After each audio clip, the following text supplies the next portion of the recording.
ہمارے یہاں family trees جب ماں باپ چلے جاتے ہیں، میں نے پہلے ویڈیوز میں بھی بتایا، اور سکسیشن ہوتا ہے، بہت کئیوں کو دکھ لگتا ہے، کئیوں کو بہت فائدہ لگتا ہے. لیکن اس سچویشن میں جتنے بھی میں نے کارڈ پڑھے اور ریڈنگز دیکھی ہیں کہ جو شخص پاورفل پوزیشن پہ ہے وہ بہت زیادہ فائدہ لے جاتا ہے. اب کئی دفعہ ہوتا ہے نہ صرف بہنوں کو تو حصہ ملتا بہت کم ہے، اور یوزلی لوگ سمجھتے ہیں کہ ان کو حصہ دینا بھی کیا ہے، وہ ٹریڈیشن ہے، لیکن کئی دفعہ بھائی بھی بھائی کی جائیداد کھا جاتا ہے. اور اس کو میں نے تو کئی دفعہ ایسا دیکھا ہے کہ اگر کسی کو بہت پیسوں کی ضرورت ہو اور ایک گھر ہو، وہ سکسیشن میں آئے، وہ کوشش کرتے ہیں کہ وہ گھر نہ بکے، رینٹ پہ چڑھ جائے.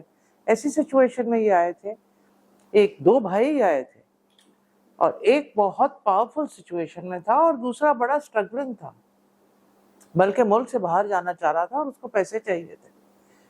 نہ طریقہ یہ ہو کہ آپ سپلٹ کریں، اپنا اپنا شیئر لیں اور چلے جائیں، لیکن اس نے ہر طریقے سے اس پراپرٹی کی سیل کو روکا، کیونکہ وہ ایک پاورفل پوزیشن پہ تھا اور وہاں پہ اپنا قبضہ رکھا.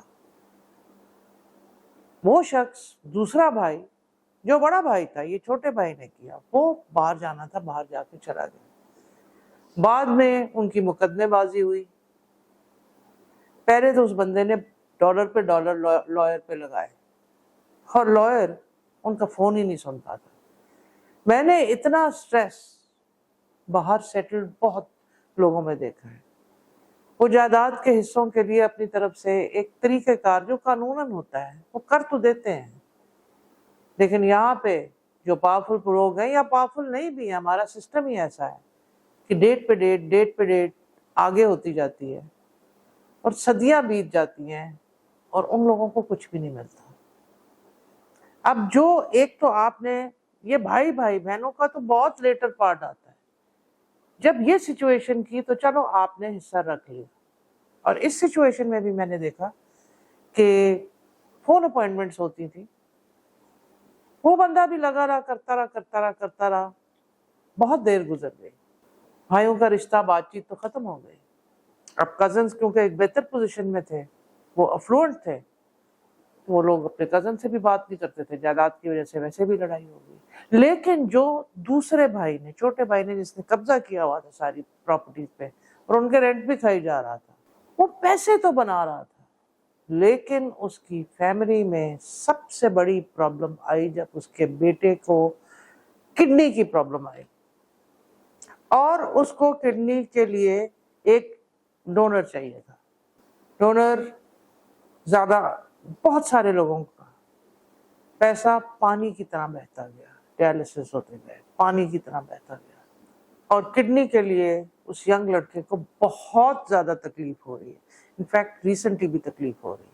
وہ گھر پہ تو قبضہ کر گیا، دوسرے لوگ باہر بھی چلے گئے، لیکن وہ اپنے جوان بچے کو، وہی جو پیسے کمائے ہوں گے، وہ ڈائلسس پہ لگ رہے، ڈونرز پہ لگ رہے، سٹریس پہ لگ رہے، شوگر ہو گئی ان سب کو. کیا ہوا؟ آپ نے 2-3 پراپرٹیز لے لی، اگلے بار چل کے ان کو سٹریس دیا، تو حساب کتاب فائنینشیل لاس نہیں ہو سکتا ہے، لیکن یہ تو فائنینشیل لاس سے بھی بڑا لاس تھا. پلک جھپکتے زندگی گزرتی ہے. آپ کالج اسکول فرینڈس کو ملو تو آپ کو لگتا ہے وقت یوں ہی گزر گیا، کیا وہ تھا؟ اسی طرح وہ بندہ آج تک،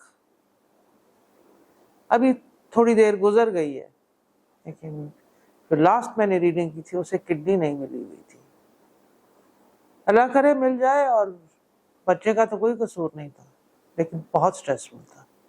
جائیداد لے لی، بھائی بیچارے کو باہر بھیج دیا، اور پھر مصیبت کی، لائف کی چکی، ہیلتھ کی چکی جو سب سے بری ہے، جوان بچے کی، اس میں اس کا کیا فائدہ؟ کئی دفعہ تو آپ اپنی ریڈنگز میں اتنے انوالو ہو جاتے ہو کہ جب میں ان کے چہرے کی طرف دیکھتی ہوں، بلکہ یہ اس کیس جو میں آپ کو کڈنی کا بتا رہی ہوں، اس میں مجھے لگا کہ یار ان کی یہ جائیداد ہوتی ہی نہ، یہ کیا مصیبت خانہ ہے. اس لیے کئی لوگ جو کہتے ہیں نا غریب لوگ بڑے آرام سے سوتے ہیں، وہ کہتے صحیح ہیں.